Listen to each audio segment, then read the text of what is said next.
Ndeshja mes Burrelit dhe Lirisë së Fushkrujës nuk dha shumë emocione në stadiumin Liri Ballapani të qytetit të Burrelit për shkak të zhvillimit të një loje shumë të vakët nga të dy ekipet. Nuk ndodh shpesh që matjanët të mos e nisin me energji ndeshjen, por sot kjo u vun re gjatë gjithë pjesës së parë të takimit. Sulmuesi Puka provokon në minutën e 9, por portieri Mik Baku pret topin. Me një rast të Lleshit në minutën e 34, po pa rezultat, mbyllet pjesa e parë me porta të paprekura.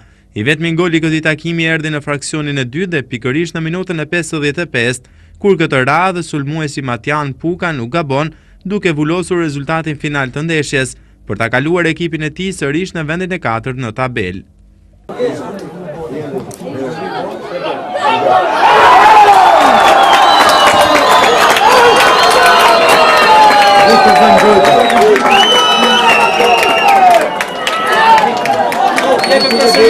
Trajnerët e ekipeve respektive në fund të ndeshjes e cilësuan lojën si të pastër dhe që ishte merit e matjanëve fitoria.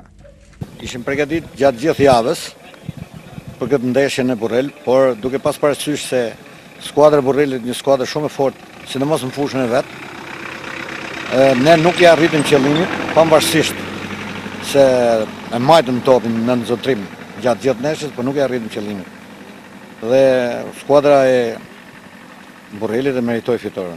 Ishte një ndeshje e vështirë, e kryer me sukses. Ndeshjet të ardhme kena premisa që të gjithë nga sa më lartë.